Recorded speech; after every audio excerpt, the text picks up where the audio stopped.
ក្រមព្រហ្មទណ្ឌមាតិកាទី3ទោសពូកទី3របបនៃការប្រកាសទោសផ្នែកទី2ការព្យួរទោសធម្មតាកថាភាគទី2ការចោទប្រកាន់ចំពោះបទឧក្រិដ្ឋឬបទមជ្ឈិមមាត្រា106លក្ខខណ្ឌទាក់ទងនឹងការផ្តន្ទាទោសពីមុនក្នុងករណីដែលមានការចោទប្រកាន់ពីបទឧក្រិដ្ឋឬបទមជ្ឈិមនោះការព្យួរទោសធម្មតាអាចត្រូវផ្តល់ឲ្យបានប្រសិនបើជនជាប់ចោទមិនទាន់មានការផ្តន្ទាទោសជាស្ថាពរឲ្យជាប់ពន្ធនាគារក្នុងរយៈពេល5ឆ្នាំមុនអំពើល្មើសមាត្រា107ទោសអាចនាំឲ្យមានការព្យួរទោសការព្យួរទោសធម្មតាត្រូវអនុវត្តទៅលើទោសដូចតទៅ1ទោសដាក់ពន្ធនាគារកាលបើទោសដែលប្រកាសនោះតិចជាងឬស្មើនឹង5ឆ្នាំ2ទោសពិន័យជាប្រាក់មាត្រា108ការព្យួរទោសមួយផ្នែកតុលាការអាចសម្រេចថាការព្យួរទោសធម្មតានេះអាចនឹងអនុវត្តទៅលើ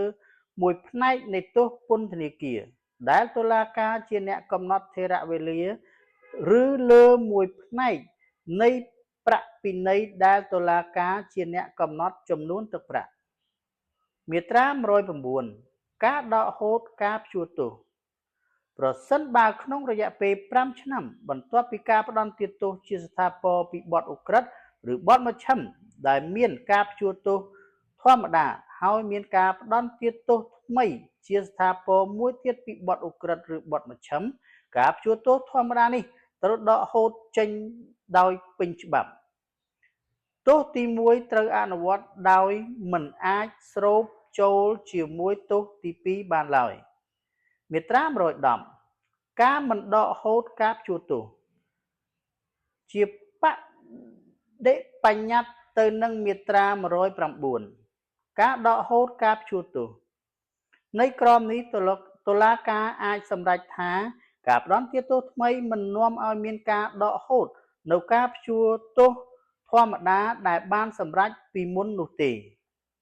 សេចក្តីសម្រេចរបស់តុលាការត្រូវតែមានសំអាងហេតុជាពិសេសមាត្រា111ការទុកជាអសារបង់នៅការផ្តន្ទាទោសប្រសិនបើរយៈពេល5ឆ្នាំបន្ទាប់ពីការផ្តន្ទាទោសជាស្ថាពរពីបទឧក្រិដ្ឋឬបទមជ្ឈិមដោយមានការព្យួរទោសធម្មតាហើយគ្មានការផ្តន្ទាទោសថ្មីជាស្ថាពរមួយទៀតពីបទឧក្រិដ្ឋឬបទមជ្ឈិមនោះទេការផ្តន្ទាទោសដោយមានការព្យួរនេះត្រូវចាត់ទុកជាអសារបង់ទោសក៏មិនអាចយកមកអនុវត្តបានទៀត